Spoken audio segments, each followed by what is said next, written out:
You've finally reached 65. The retirement party is over. The gold watch is on your wrist, and you've got decades of hard work behind you. But instead of the pure bliss you expected, you find yourself asking, now what? You're not alone. Studies show that nearly 40% of retirees struggle with a profound sense of loss and uncertainty in their golden years. But here's what most people don't know. According to Dr. Laura Carstensen, director of Stanford University's Center on Longevity, the years after 65 can actually be the most fulfilling of your entire life, if you know what to do.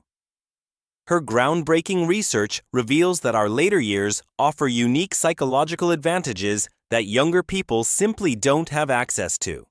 Today, I'm sharing 5 transformative practices that the happiest seniors have mastered. These aren't just feel-good tips. They're backed by decades of research in positive psychology and neuroscience. And while each practice is powerful on its own, it's the 5th one that changes everything. It's so counterintuitive that most people never discover it. Yet those who do report the highest levels of happiness they've ever experienced. Want to know what separates those who merely age from those who truly thrive? Stay with me, because by the end of this video, you'll understand exactly what makes the difference between simply growing older and living your absolute best life after 65. Watch how the happiest seniors prioritize their social worlds. They aren't concerned with having hundreds of Facebook friends or maintaining every relationship from their past. Instead, they've mastered the art of emotional selectivity, choosing to invest deeply in relationships that bring genuine joy and meaning while gracefully letting go of those that drain their energy. Notice how these individuals actively nurture their inner circle.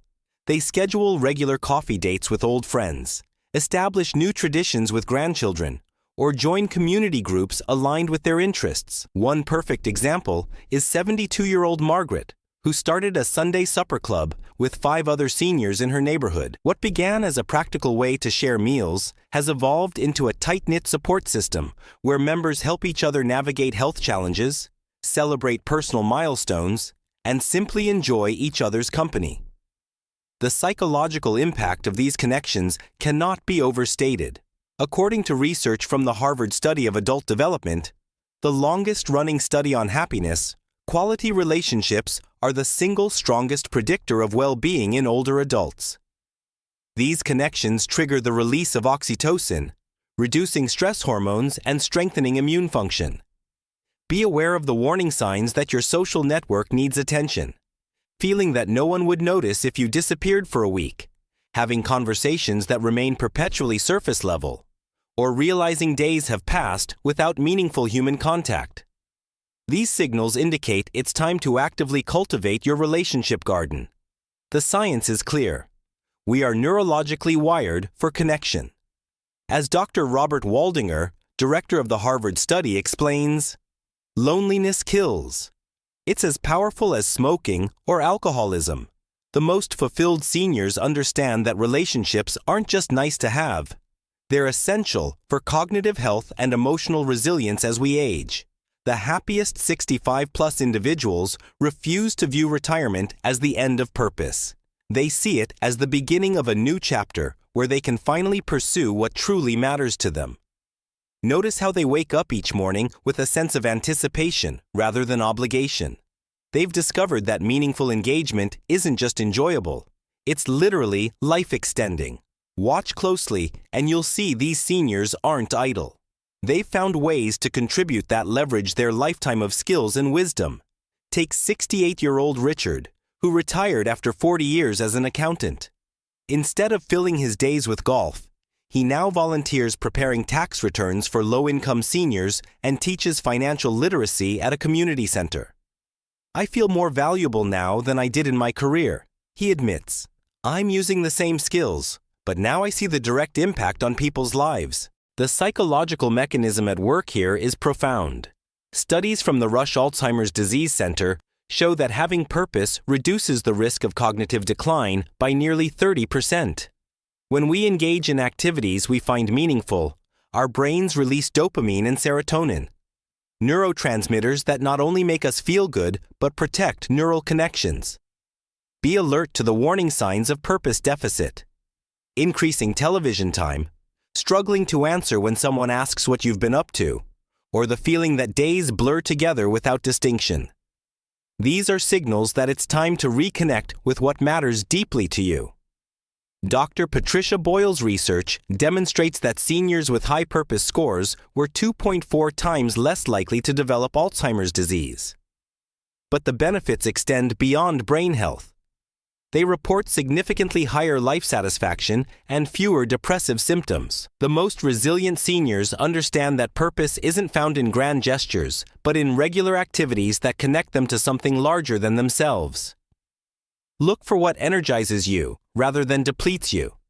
This connection to meaning becomes your power source for navigating everything else in your life after 65. The most contented individuals over 65 have mastered an essential psychological skill that transforms ordinary moments into extraordinary ones.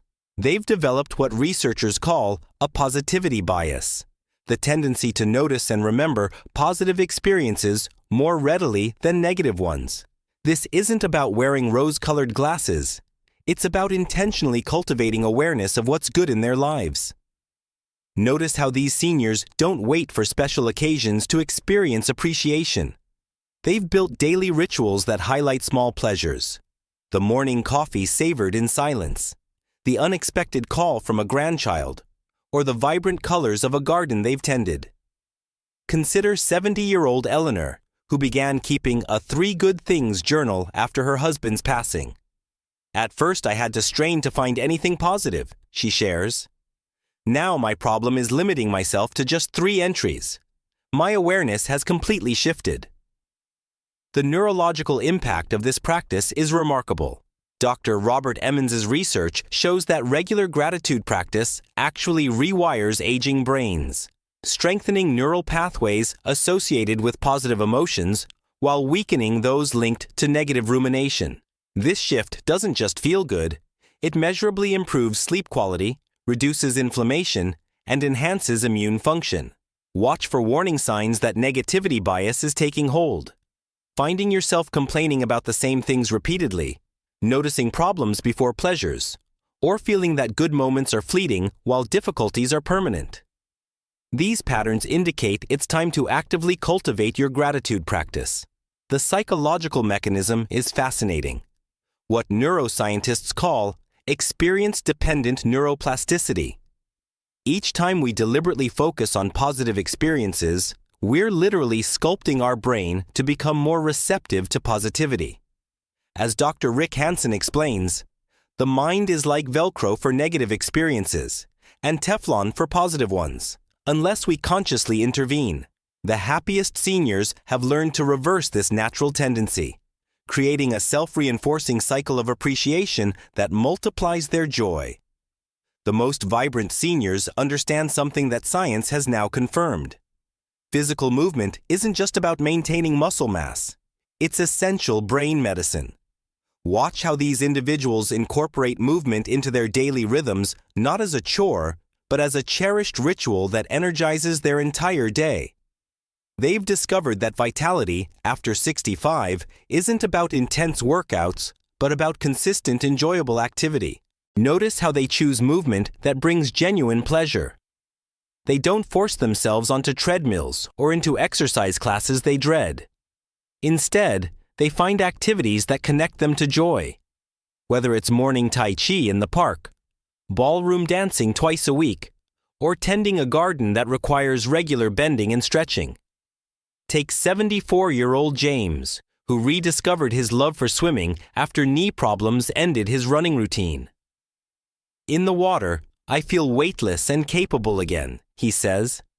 I come out of the pool with more energy than when I went in. The science behind this connection is compelling.